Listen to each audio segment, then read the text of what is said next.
Baik, bismillahirrahmanirrahim. Assalamualaikum warahmatullahi wabarakatuh.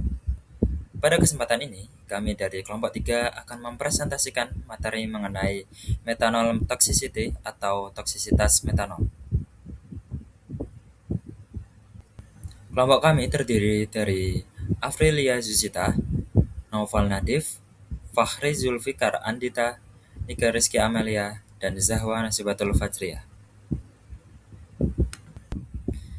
Jadi apa sih itu metanol? Metanol merupakan bahan yang umum ditemukan dalam berbagai produk seperti pelarut, cairan pembersih kaca depan kendaraan, cairan duplikasi, dan penghapus cat.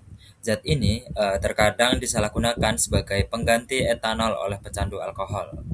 Meskipun metanol terutama menimbulkan efek inebriasi atau efek mabuk, hasil metabolisme dalam tubuh dapat menyebabkan asidosis metabolik, kebutaan, hingga kematian dengan gejala berat yang biasanya muncul setelah masa laten sekitar 6 hingga 30 jam.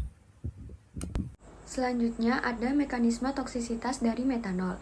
Mekanisme metanol melibatkan proses metabolisme yang cepat, di mana metanol akan diubah menjadi formaldehida oleh ADH. Lalu dari formaldehida akan diubah oleh ALDH menjadi asam format. Nah, asam format inilah yang dianggap toksik dan beracun bagi tubuh kita. Asam format, jika dia masuk ke dalam tubuh, maka dia dapat merusak sel tubuh, khususnya mitokondria, dengan cara menghambat kerja enzim dari sitokrom oksidase. Jika mitokondria ini rusak, maka energi tidak dapat diproduksi dengan baik, sehingga dapat menyebabkan asidosis metabolik dan terganggunya beberapa organ lainnya. Asam format dapat memberikan efek seperti depresi CNS hingga terganggunya organ penglihatan seperti mata buram. Gangguan penglihatan ini dapat terjadi karena adanya kerusakan pada epitel pigmen retina dan pada syaraf. Selanjutnya adalah gejala dan tanda keracunan. Yang pertama ada fase awal yaitu ringan sampai dengan sedang.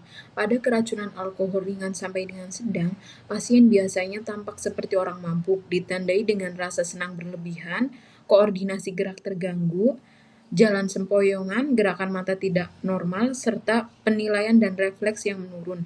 Hambatan sosial berkurang sehingga perilaku menjadi lebih berisik dan agresif. Pada anak-anak dan orang dengan cadangan glikogen hati rendah dapat terjadi hipoglikemia. Selanjutnya ada fase lanjut atau fase akut. Pada keracunan alkohol fase akut dapat terjadi penurunan kesadaran hingga koma, gangguan napas, serta risiko aspirasi paru. Pada kondisi ini, pupil mata biasanya mengecil, suhu tubuh, tekanan darah, dan denyut nadi menurun. Pasien yang lama tidak bergerak berisiko mengalami rhabdomyolysis. LD50 zat racun, dosis minimal yang mematikan diperkirakan sekitar 30 hingga 240 mili atau 20 hingga 150 gram. Metanol murni, dosis toksis permanen, ingesti sedikit 10 mili dapat menyebabkan kebutaan permanen.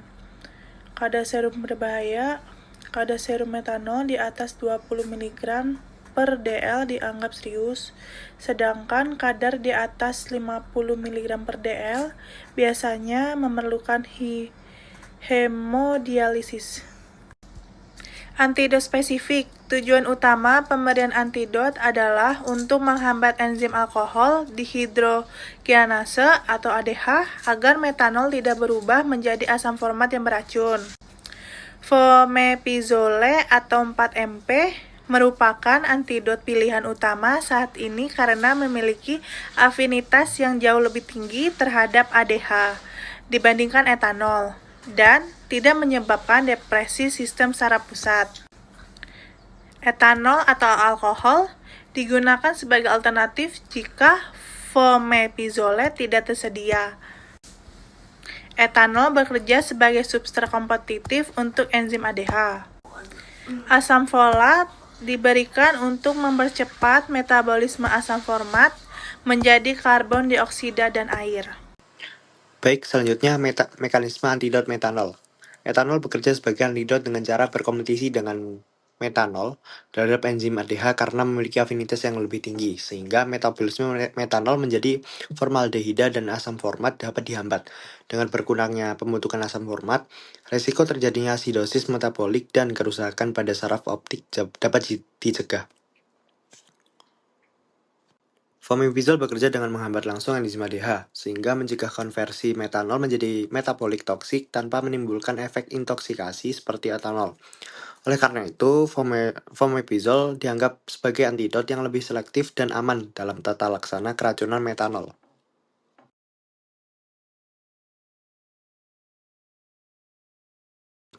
Baik, terima kasih sudah menonton sampai akhir. Sekian dari kelompok kami, kelompok 3. Kurang lebih mohon maaf. Wassalamualaikum warahmatullahi wabarakatuh.